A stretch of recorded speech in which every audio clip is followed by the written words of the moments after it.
I always thought it was 3 days without water until I read a book called The Long Walk about some people who were escaping the Siberian work camp, and they were in the desert and they went nearly 2 weeks without water. Water is the second most vital element needed for life. In the bathroom all day, those last two answers tell me that the water's not getting inside the cell. So how do we get the water inside the cell? We have to go to the third most vital element needed for life. And that's not a surprise, is it? The second most vital element needed for life is water. You can go 3 minutes without oxygen. You can go a couple of weeks without water.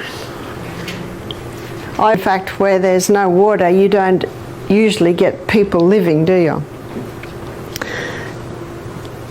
I always say to people, how much water do you drink? And these are some of the answers. I don't like water. If I drink water, my feet swell.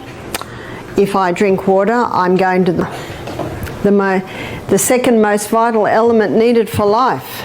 So the number one vital element needed for life is oxygen.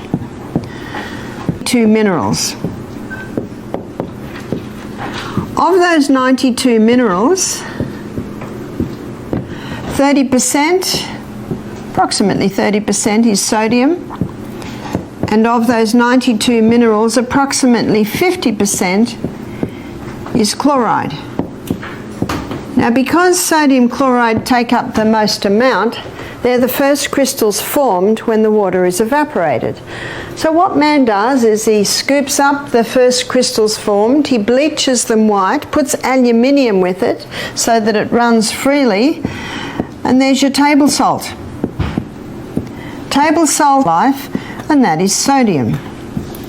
The fourth most vital element needed for life is potassium. So let's go back to sodium. In nature, we find the highest amount of sodium in seawater, and seawater contains is a dangerous